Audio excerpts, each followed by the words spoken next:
मोदी जिसे समझते थे अपना हनुमान, वही चिराग पासवान आज कर रहे हैं मोदी का खेल खराब, उठा रहे हैं मोदी के फैसलों पर ही सवाल। आखिर ऐसा चिराग पासवान क्यों कर रहे हैं? चिराग पासवान जो ऐसा कर रहे हैं, इसके पीछे उनकी रणनीति क्या है, वोट बैंक क्या कहता है, इस वीडियो में हम यही जानने की कोशिश करेंगे। नमस्कार, मेरा नाम श्रुति झा है और अपना उत्तर प्रदेश न्यूज पर आपका स्वागत है। मोदी सरकार के तीसरे कार्यकाल की शुरुआत के अभी 3 महीने भी नहीं हुए हैं और चिराग ने 3 बार केंद्र से अलग होकर बयान दिया है। हालांकि वो बीजेपी या पीएम मोदी को टारगेट करने से परहेज करने के अपने पुराने फॉर्मूले पर भी कायम है। चिराग बार बार केंद्र से अलग लाइन क्यों ले रहे हैं, ये बड़ा सवाल है। पहले चिराग के बयान को समझते हैं। चिराग का पहला बयान पहले समझिए। सुप्रीम कोर्ट के SC/ST कोटे के अंदर कोटा पर दिए फैसले पर उनका एक बयान आया था। चिराग पासवान ने अपने इस बयान में सुप्रीम कोर्ट के इस फैसले को बड़ी बेंच में चैलेंज करने की बात की थी। सरासर सुप्रीम कोर्ट और केंद्र सरकार का विरोध उन्होंने किया था। विपक्षी पार्टियां, खासकर कांग्रेस, पहले से ही इस फैसले पर जो है केंद्र सरकार को घेर रही थी। चिराग के समर्थन में आने से विपक्षी पार्टियों को एक तरीके से बल मिला। नतीजा क्या हुआ? नतीजा ये हुआ कि संसद सत्र खत्म होते ही केंद्रीय मंत्री अश्विनी वैष्णव को कहना पड़ा कि आरक्षण के प्रावधान पूर्व की तरह ही देश में मिलते रहेंगे।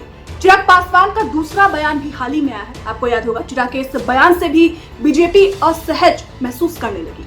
केंद्र सरकार के मंत्रालयों में लेटरल एंट्री के द्वारा की जा रही नियुक्तियों के विरोध में चिराग पासवान ने कहा कि इस फैसले से SC/ST और OBC समाज को आरक्षण से जो है वंचित किया गया है। चिराग का ये बयान भी NDA के किसी भी घटक दल के नेता के बयान से पहले आया था। चाहे वो कांग्रेस हो, सपा हो या फिर BSP हो, तमाम पार्टियां पहले से ही इस फैसले का विरोध कर रही थी। चिराग के समर्थन से सरकार एक बार फिर से जो है असहज महसूस करने लगी, यानी NDA। आखिरकार नतीजा ये हुआ कि मंगलवार को केंद्र सरकार के इस फैसले को भी वापस ले लिया गया, जिसके बाद चिराग ने सोशल मीडिया पर पोस्ट कर खुशी जो है वो जाहिर की। उन्होंने लिखा कि मुझे खुशी है, मेरे प्रधानमंत्री आदरणीय श्री नरेंद्र मोदी जी ने समाज के एक बड़े वर्ग, अनुसूचित जाति, अनुसूचित जनजाति, पिछड़ा वर्ग से आने वाले लोगों की चिंताओं को समझा। आज एक आदेश के तहत ये जो विज्ञापन निकला था उसे जो है पूरा किया गया है, यानी उसे रद्द किया गया। मैं और मेरी पार्टी लोक जनशक्ति पार्टी प्रधानमंत्री जी को धन्यवाद देती है, जिन्होंने एक बड़े वर्ग की चिंता को सम्मान देने का काम किया है। बहरहाल चर्चा तो ये भी है कि चिराग पासवान के लगातार सार्वजनिक बयानों से NDA, खासकर सरकार में बैठे बड़े मंत्री असहज महसूस कर रहे हैं। जहां जेडीयू जैसी पार्टियां पार्टी लाइन से हटकर गठबंधन धर्म का पालन कर रही है, वहां चिराग पासवान के एक के बाद एक बयान सरकार के लिए मुश्किलें खड़ी कर रही है। और ये कहना गलत भी बिल्कुल नहीं होगा। बीजेपी सूत्रों की माने तो चिराग पासवान की लगातार बयानबाजी से बीजेपी आलाकमान काफी नाराज चल रही है और एक नए दलित चेहरे की तलाश में बीजेपी है। ये बड़ी बात है, चर्चा है कि एक नए दलित चेहरे की तलाश में है बीजेपी बिहार में।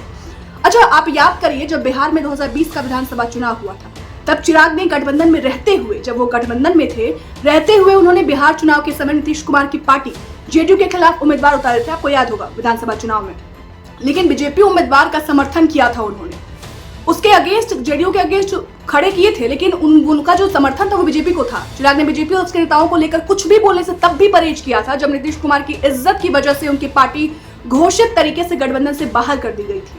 पिता की बनाई पार्टी से ही चाचा पशुपति पारस ने चिराग को निकाल दिया था और मोदी सरकार में मंत्री बन गए थे उसके चाचा, यानी चिराग पासवान के चाचा। फिर भी पीएम मोदी के लिए जो चिराग का प्यार था वो बरकरार था। फिर अब ऐसा क्या हुआ कि मोदी के हनुमान चिराग केंद्र से अलग रुख अपनाने को मजबूर है? इसका कारण कुछ और भी है। राजनीतिक पंडितों का मानना है कि बिहार की सियासत में जाति बड़ा फैक्टर रहा है और आरक्षण दलित जातियों के लिए भावनात्मक मुद्दा है। दलित महादलित वर्गीकरण से पार्टी का वोट बेस्ड पासवान बिरादरी तक सीमित रह गया है। ऐसे में चिराग को डर है कि अगर कोटा के भीतर कोटा का समर्थन किया तो ये वोटर भी उनके हाथ से छूट ना जाए। नीतीश कुमार की पार्टी की NDA में वापसी के पहले जो है चिराग की पार्टी बिहार में NDA का दूसरा सबसे बड़ा घटक दल था। नीतीश की जो पॉलिटिकल स्टाइल है उसमें उनकी बढ़ी बर्गेन पावर भी चिराग के लिए चिंता का विषय है। ये कहना बिल्कुल गलत नहीं होगा। लोकसभा चुनाव नतीजों के बाद चिराग अब बीजेपी के लिए यस मैन वाली अपनी इमेज बदलने की कोशिश में जुटे नजर आ रहे हैं। फिलहाल बिहार विधानसभा चुनाव 2025 होने वाला है। देखना अहम होगा कि चिराग को लेकर बीजेपी का क्या रुख होता है, क्या बड़ा फैसला होता है।